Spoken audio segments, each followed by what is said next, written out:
your body dries out 3 times faster at 30,000 feet, while the risk of a deadly blood clot actually doubles.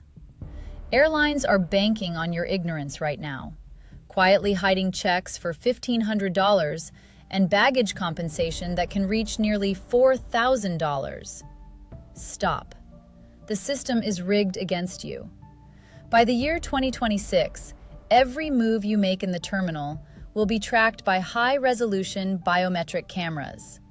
The airport has become a financial minefield, designed to drain your wallet before you even reach the gate. You need a survival guide. Here are 20 rules to navigate the chaos, keep your cash, and stay alive. Here is Rule 1 of 20. Over 60% of travelers pay extra for luggage they could have carried for free. Luna, a 25-year-old social worker, stood at Terminal 2E in Paris, also known as CDG. Her pulse quickened as the gate agent eyed her stuffed backpack with surgical precision. The agent barked that she was only allowed one item. Luna felt that cold knot of anxiety in her stomach. If she could not fit her heavy souvenirs into her main bag, she was looking at a $75 gate fee. The airline wants you to panic. They profit from your stress. But Luna knew a secret.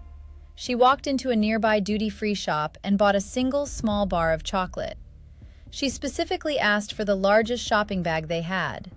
Most major airlines do not count duty-free shopping bags against your carry-on limit. She slipped her bulky sweaters and souvenirs inside the plastic bag. Suddenly, that illegal third bag was a perfectly legal shopping purchase. Luna boarded flight AF1234 without paying a single dime. Don't be a victim of the baggage trap. You just saved $75, but that is nothing compared to the space you lose when you choose the wrong suitcase. Rule 2 of 20.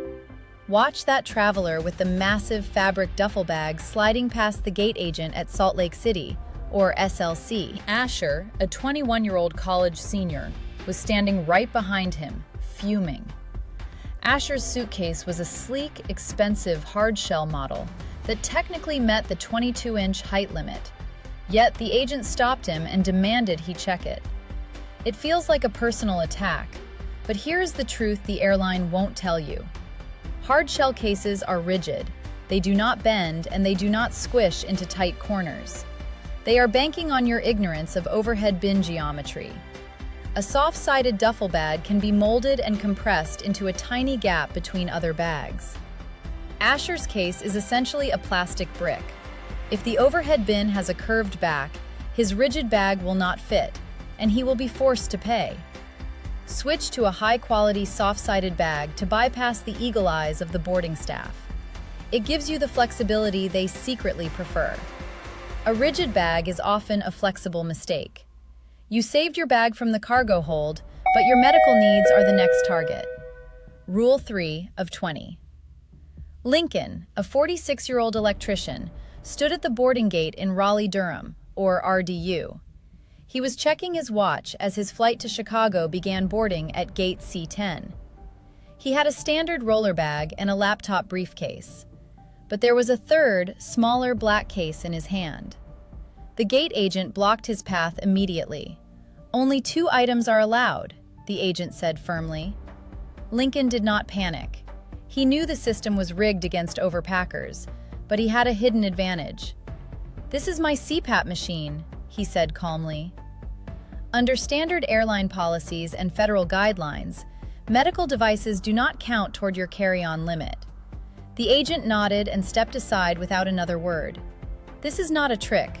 It's a standard rule most people overlook while they are desperately trying to stuff everything into one suitcase. Just ensure your medical device is in its own dedicated case. Now, Lincoln is seated in row 12 with extra legroom because he didn't have to cram his electronics under the seat. It's a win. But carrying a medical device won't help you when your main bag is 5 pounds over the limit. For that, you need a different kind of smuggling. Rule 4 of 20.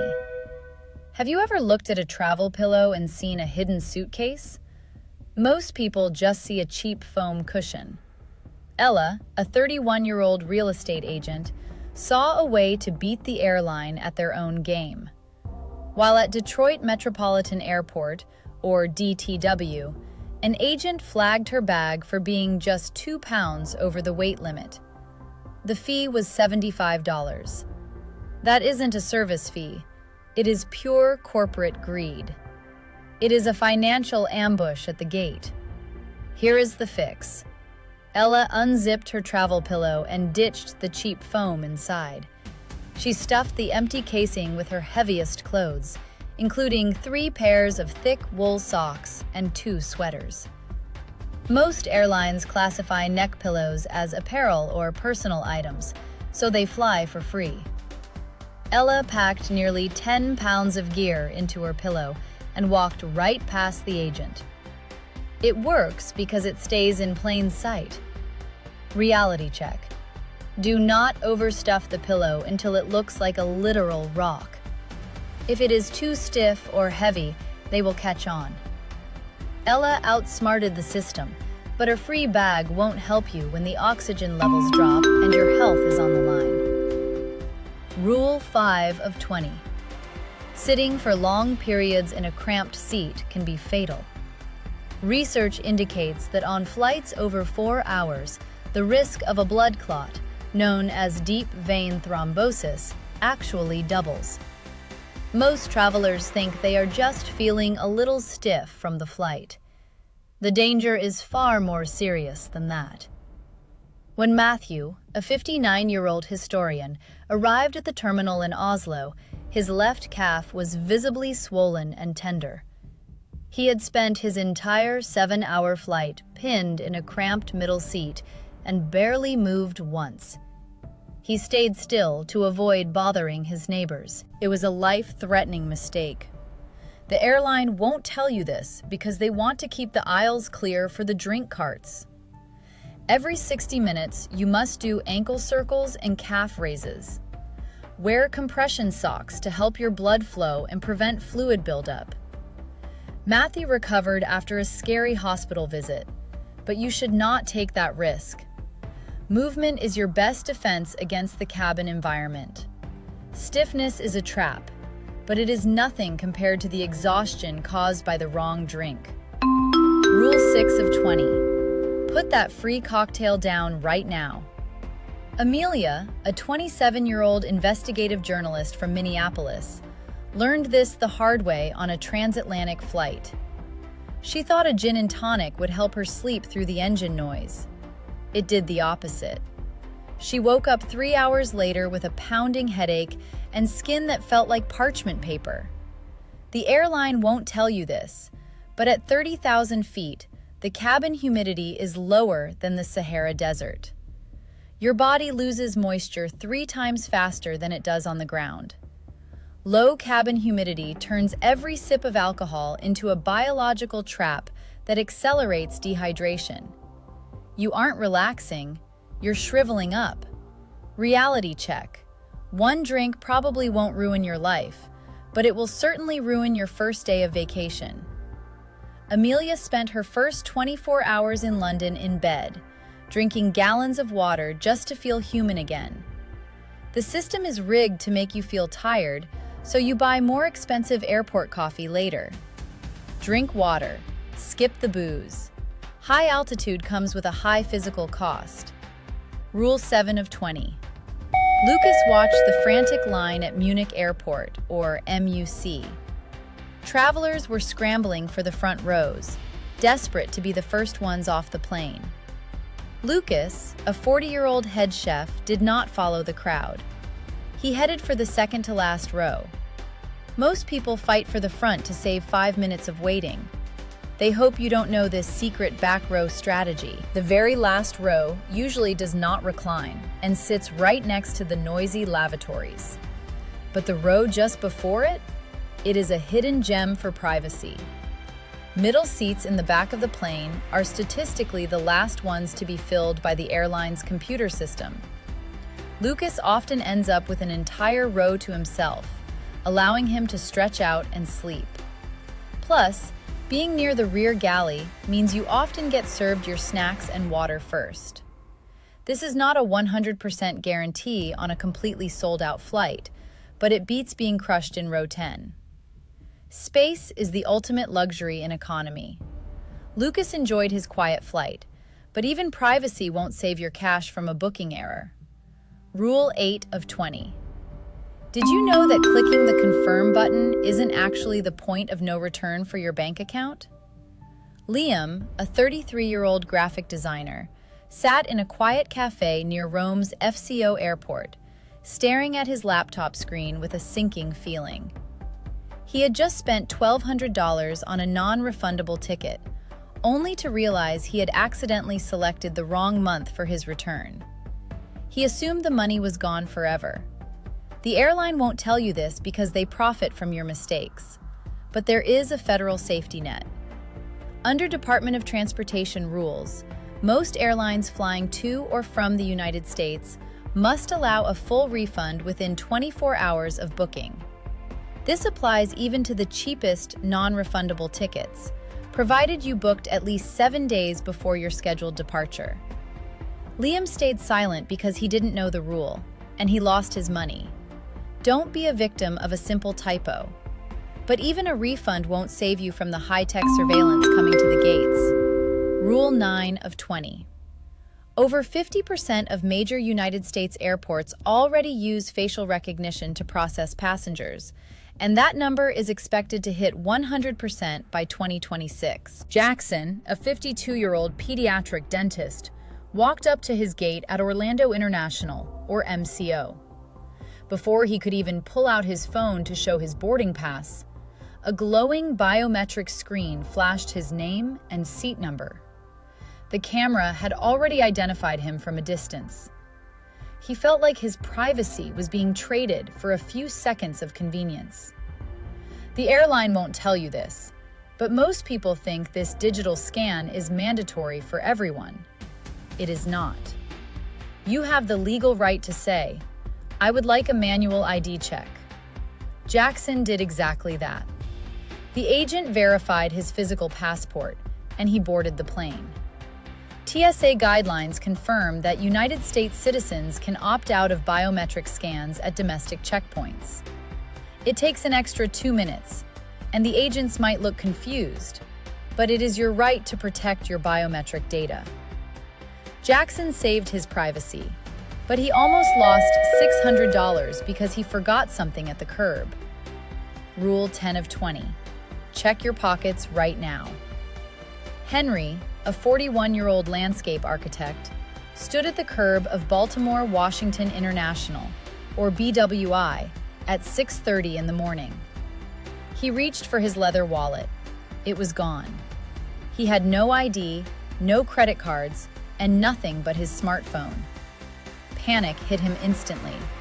His flight to Denver was leaving in 90 minutes. In the year 2026, you might think you are stuck and grounded.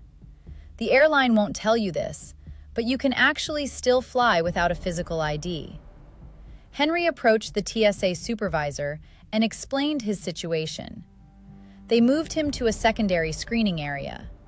If you have a digital ID, or even just a clear photo of your passport on your phone, use it.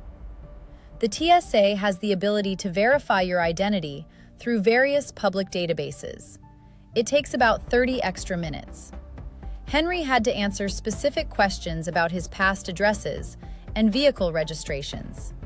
He passed the test. Reality check. The system is rigged against the unprepared. And while this works most of the time, the individual agents always have the final word. Henry made his flight, but a digital ID won't help you with the new security hardware. Rule 11 of 20.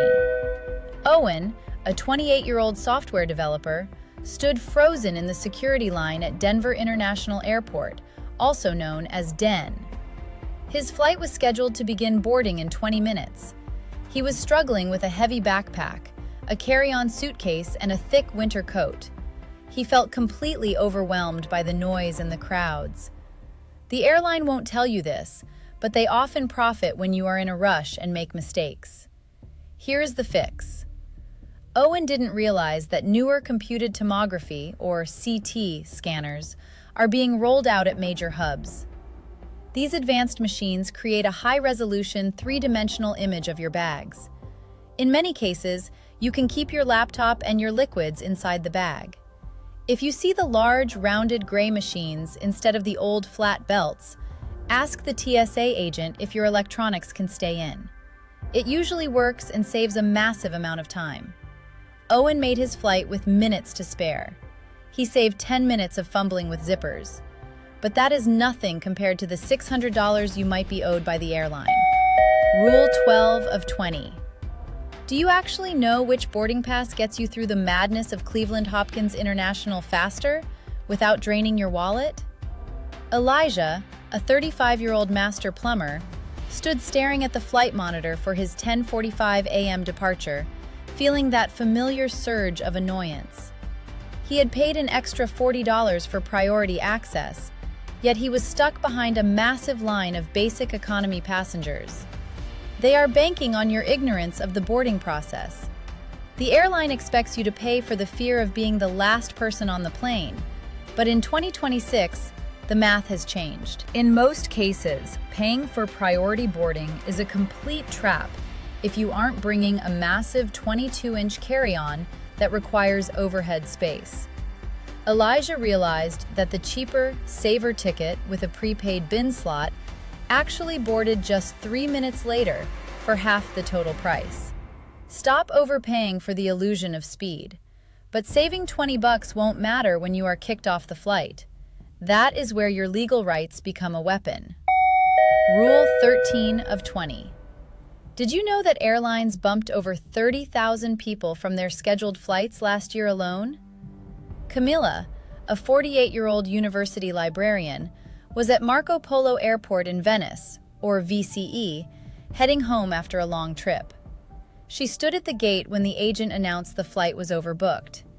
They offered her a $400 travel voucher to take a later flight.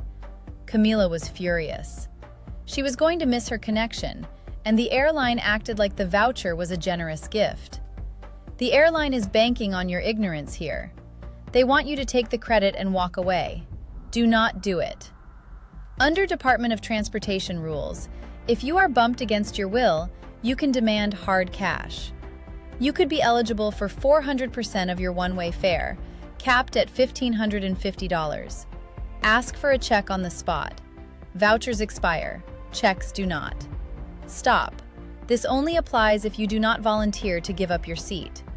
Camila stood her ground, got her check, and was booked on a flight 4 hours later.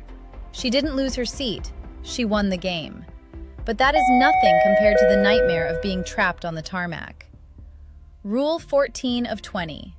Know your rights before that heavy cabin door clicks shut. Noah, a 26-year-old personal trainer from Chicago, sat at Houston's IAH airport inside a cramped metal tube. The plane had not moved from the tarmac in 2 hours. The air in the cabin felt thick and hot. Noah looked at his watch and saw that 2 hours had passed since they left the gate. The system is rigged to keep you silent and compliant. But federal rules are very clear on this. For domestic flights, an airline cannot keep you on the tarmac for more than 3 hours. After 2 hours, they are legally required to provide you with water and a basic snack. If the delay hits that 3-hour limit, the plane must return to the gate to let passengers off. They hope you don't know this rule because returning to the gate is expensive for them. Noah spoke up and politely cited the DOT limit to the flight attendant. 10 minutes later, the captain announced a return to the terminal. The cabin is not a cage. You just saved your sanity, but that's nothing compared to the $4,000 you lose when your bag vanishes. Rule 15 of 20. Arya, a 55-year-old technical translator, stood by the silent luggage carousel at Nashville International, or BNA, as the last few travelers vanished into the night. Her bag was nowhere to be seen. The belt groaned and finally stopped moving. She felt a wave of panic. She had a major presentation tomorrow, and her professional clothes were in that suitcase. The agent at the desk offered her a tiny standard voucher for a toothbrush and some soap. This is where they try to save money at your expense. They are banking on your ignorance of liability laws. Standard compensation is a myth designed to lowball you. Per federal law for domestic flights, the airline's liability limit for lost or damaged luggage is $3,800. It is a ceiling, not a suggestion. Aria needed her equipment and her clothes. Stop. The fix is simple. Do not leave the airport without a property irregularity report. Demand a physical copy. Keep every single receipt for essential items you buy. Reality check. They won't just hand over thousands of dollars. You must prove the value with photos and receipts. Aria got her expensive gear replaced because she knew the legal limit. Rule 16 of 20. Have you ever felt that soul-crushing exhaustion after being stuck at San Francisco International for half a day? Layla, a 38-year-old clinical pharmacist, was heading home after a brutal week of work. Her flight was delayed by 12 hours due to a crew scheduling issue. The gate agent blamed the delay on logistics. That is what the industry calls a controllable problem. Layla was ready to curl up on the cold, hard floor of Terminal 3. They are banking on your ignorance of their own policies. Stop. The floor is not your bed. If the delay is controllable, such as maintenance or staffing shortages, most major United States airlines are obligated by their own contracts to provide a hotel voucher and transportation. Approach the customer service desk. State clearly that this is a controllable delay and ask for a hotel voucher. Usually, they will provide one if you know to ask. Layla got a real bed and a hot shower. But a good night's sleep won't protect you from the physical reality of the seat itself. Rule 17 of 20. The average seat pitch on major airlines has plummeted from 35 inches to just 31 inches since the 1970s. Gianna, a 63-year-old corporate lawyer traveling through Brussels, or BRU, felt every single one of those lost inches when the passenger in front of her reclined their seat instantly. Her knees hit the hard plastic of the seat back. It was painful.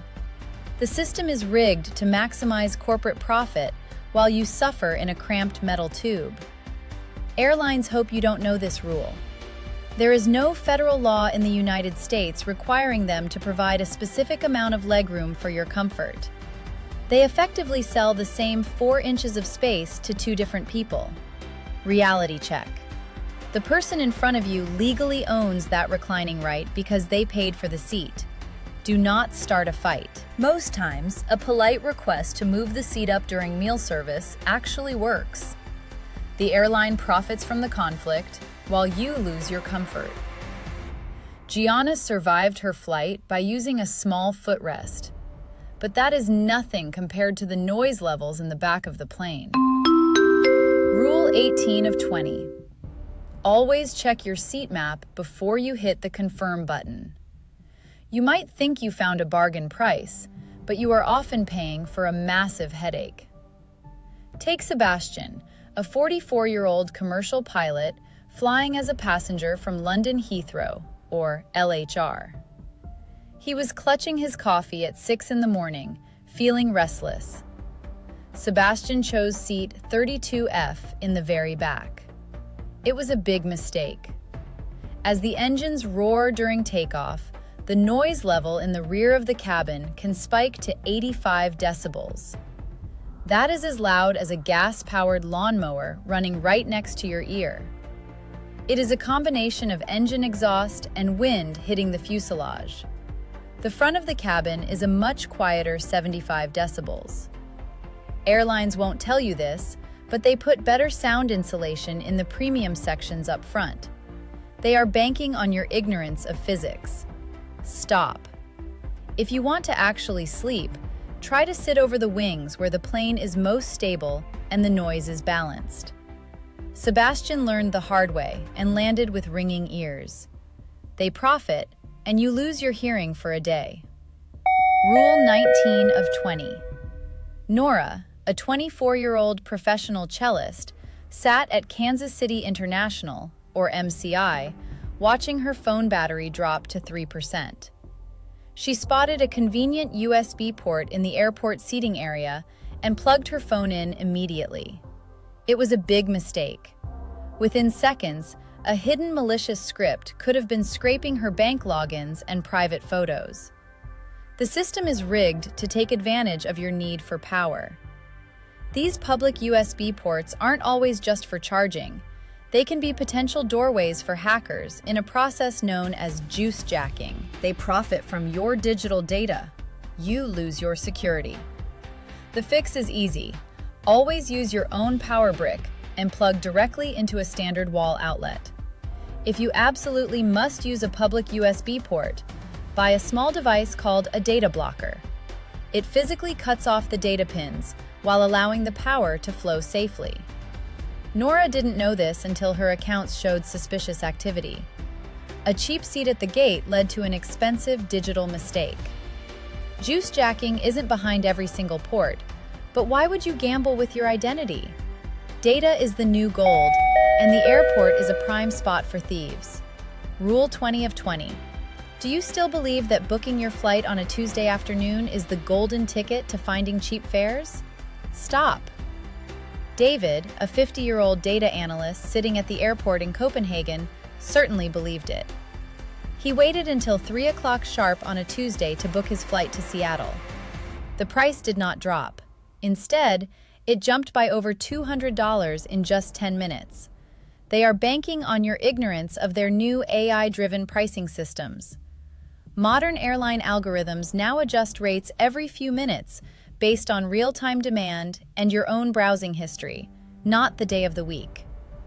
David felt the sting of a rigged system. To beat them, you need to use tools like Google Flights to track the actual price history instead of chasing internet myths. Check nearby airport hubs or even airports within a 50-mile radius to find the real deals. If you don't know these rules, the airport will take your money every single time you fly.